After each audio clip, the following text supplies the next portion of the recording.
It's Friday, December 8th. Welcome to the PDB Afternoon Bulletin. I'm Mike Baker, your eyes and ears on the world stage. Let's get briefed.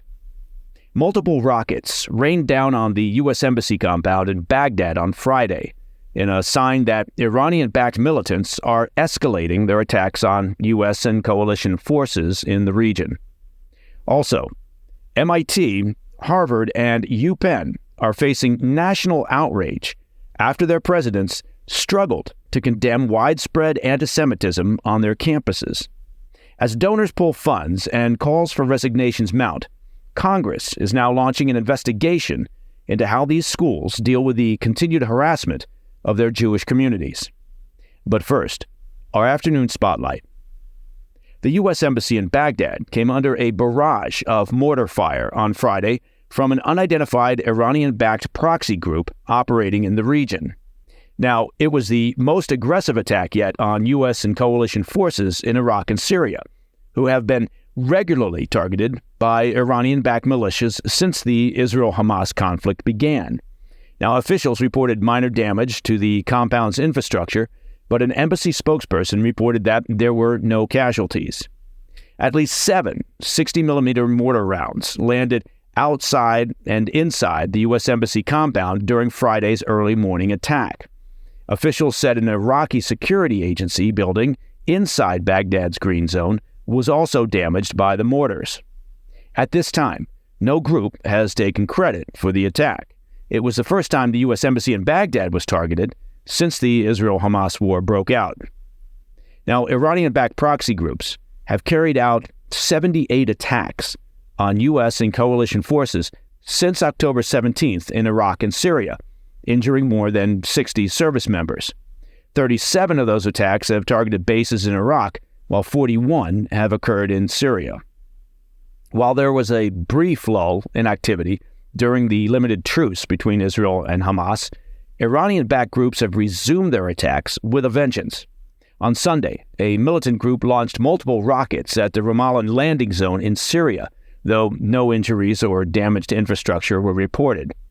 The U.S. also killed at least 5 Iranian-backed militia members in a drone strike in Iraq on Sunday, after U.S. forces received intelligence that their group was planning to target them with a one-way attack drone.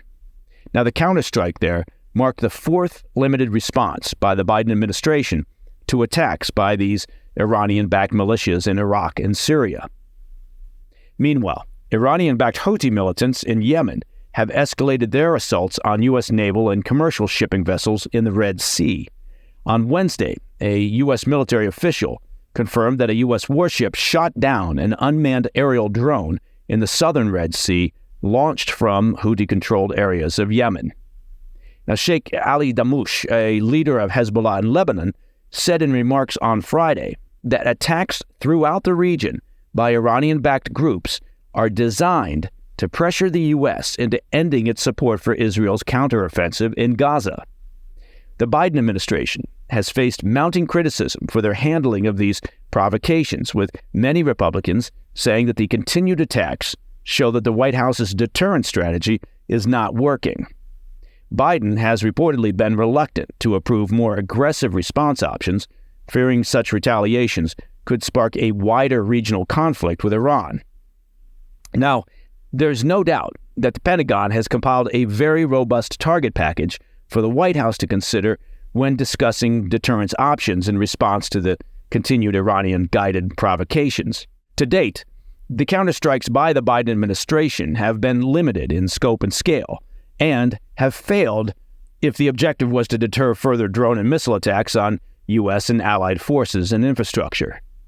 An interesting question here is, if the Iranian regime's purpose in launching almost 80 attacks via their proxies in the past 4 weeks is to pressure the U.S. into ending or significantly limiting its support for Israel in the Gaza conflict, well, the question is that strategy working? There has been a noticeable and significant shift in rhetoric coming from the White House in recent days, with the emphasis less on Israel's right to respond and defend itself from Hamas, and more on the need for Israel to restrain their response and consider a ceasefire. In reality, That shift in narrative within the White House is likely a complex combination of factors: increasing international pressure to limit the number of Palestinian casualties, fear of an escalating conflict, partly driven by the constant barrage of Iranian-sponsored missile and drone attacks, and domestic political pressure as Arab American and youth voters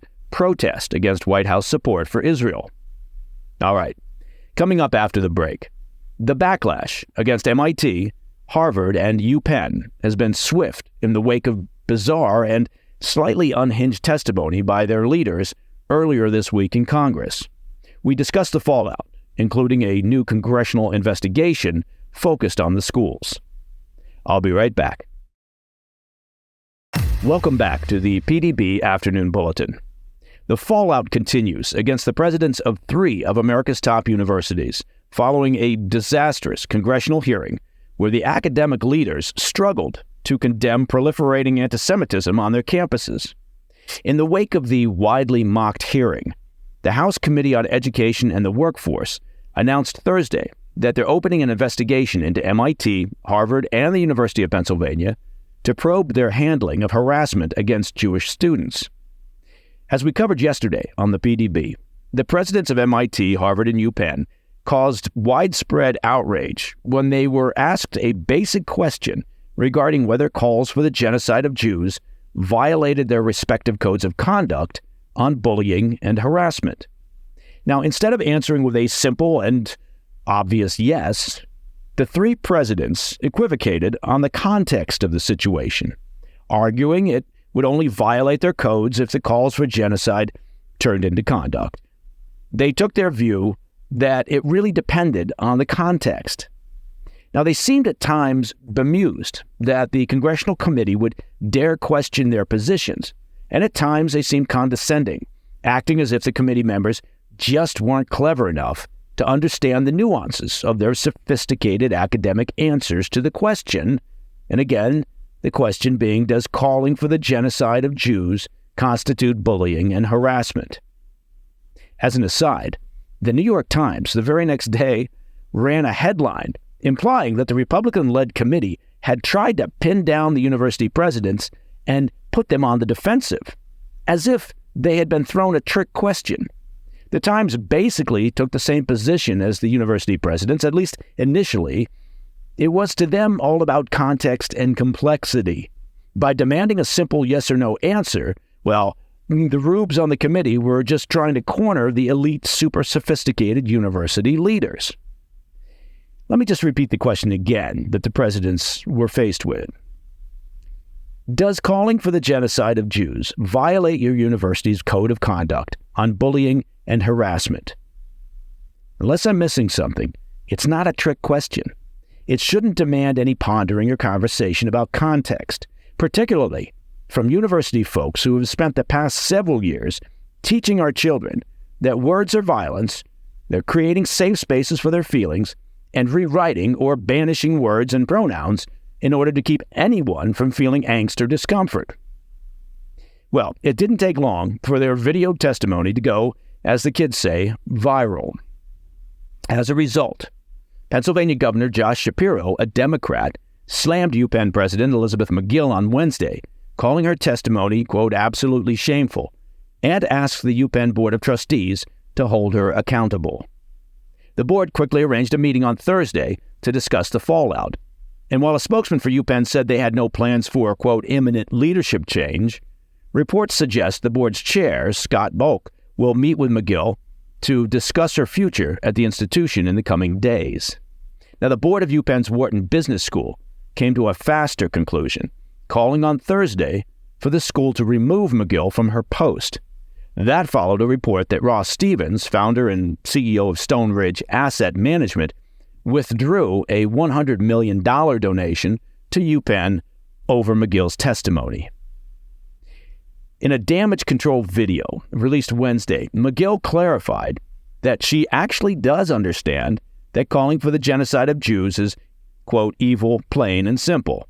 Now, whether she understood that fact during her testimony or just figured it out after the backlash, well, we're just glad she cleared it up. She explained that her moral failures at Tuesday's hearing where, because she was preoccupied with university policies regarding free speech and was, quote, not focused on, but should have been, the irrefutable fact that a call for genocide of Jewish people is a call for some of the most terrible violence human beings can perpetrate, end quote. If you think that sounds like a cover-your-ass response created after McGill met with her team and university communications personnel, and the gaggle probably included school lawyers and members of the team responsible for alumni donations, well, there's a chance you'd be right. Now, Harvard President Claudine Gay, well, she took a different tact when she addressed the controversy in a statement on Wednesday, blaming the backlash on people's confusion over what she was trying to say. Yeah, that's it. The folks listening just weren't smart enough to understand her. She said, quote, "There are some who have confused a right to free expression with the idea that Harvard will condone calls for violence against Jewish students." She added that calls for genocide are vile and have no place at Harvard, an obvious point that she was apparently unable to make at the hearing just a day earlier. Meanwhile, MIT President Sally Kornbluth has been relatively silent amid the backlash, although a spokesman for the school said Thursday that MIT, quote, rejects antisemitism in all its forms and will cooperate with the Congressional Committee's investigation. Kornbluth is undoubtedly hoping that the backlash over their lack of moral clarity will focus on McGill and Gay, and she'll be able to sidestep the spotlight.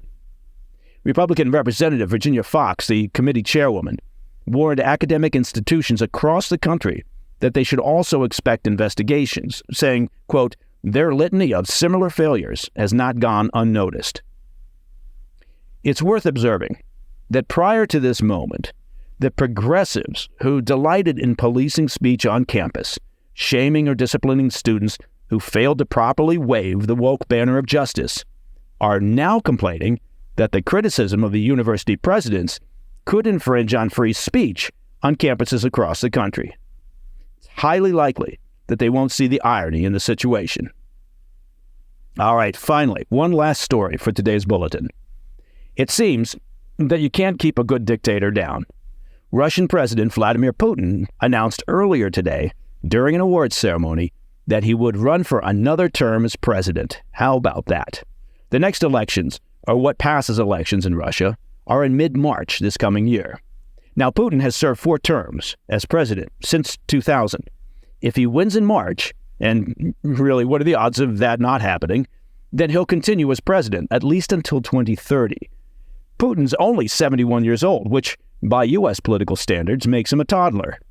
The only Russian leader to serve longer than Putin at this point is that old scallywag Joseph Stalin. He was in charge for 29 years, longer if you count his time as general secretary of the Communist Party. Putin would need to run again in 2030 in order to surpass Stalin and claim the title of Russia's top tyrant. And that, my friends, is the PDB Afternoon Bulletin for Friday, 8 December. If you have any questions or comments, please reach out to me at pdb@thefirsttv.com. I'm Mike Baker. I'll be back on Monday. Until then, stay informed, stay safe, stay cool.